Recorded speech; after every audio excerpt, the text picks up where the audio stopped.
Hey guys, welcome back. Hope you're doing well.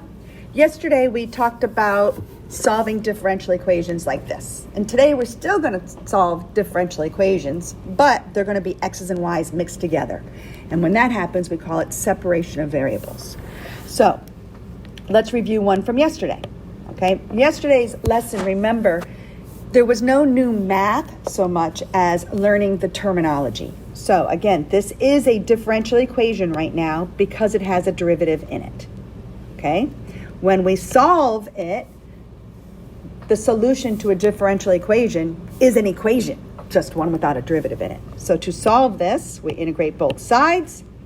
That's messy. We get y equals x squared plus c. This is the solution to that differential equation. Okay? The solution to a differential equation is an equation. We call this the general solution. If I give you an initial condition like a point and I solve for c, that's the particular solution to the differential equation. Okay? So now what's different today? This one I could integrate very easily. It had just x's. Look at this one. Okay? Now if I went to integrate right away, I don't know how to integrate that. So what do? Well, there's a little bit of trickery that's going to seem weird, but it works, and you can check it by working it forward and backwards. I challenge you to do the derivative of your answer and get back to the question. All right, so here's what we do. I basically am going to do something that seems crazy. I'm going to multiply both sides of the equation by dx.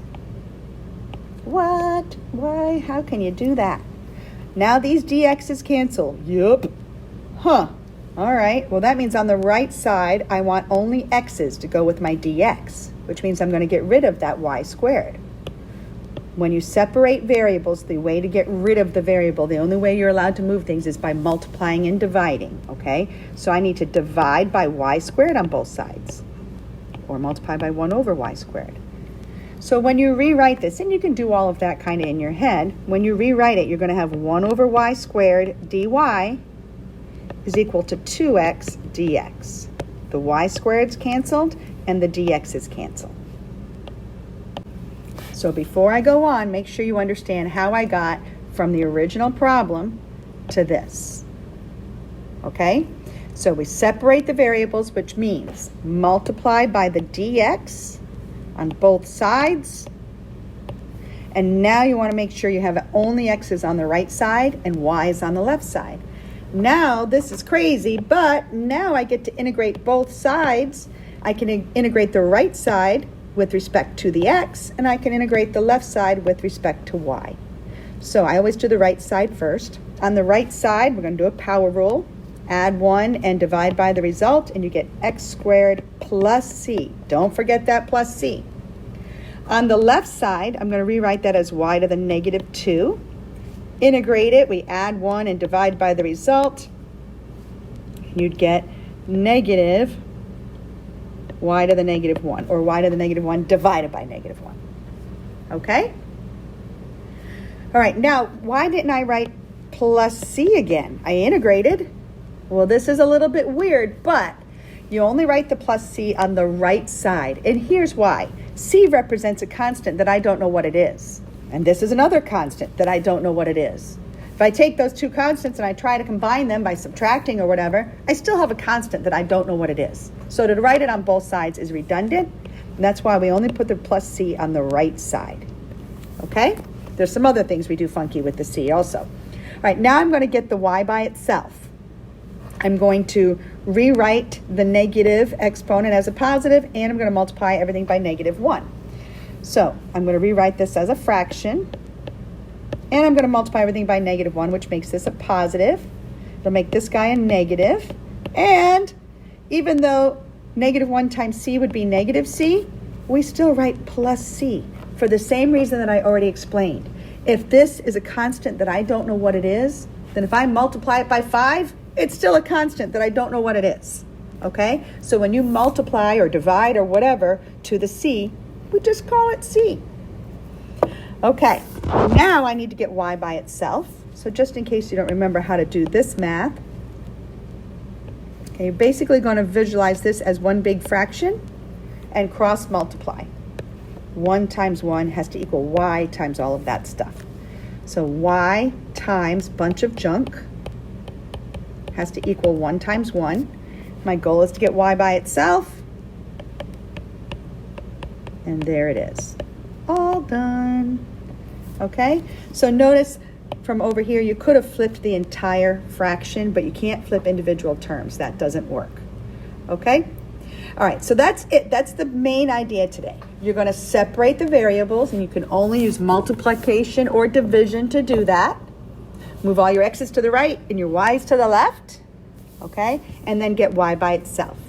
You put the plus c only on the right side, and even if you multiply it by 5, you still call it a c. Let's try another one.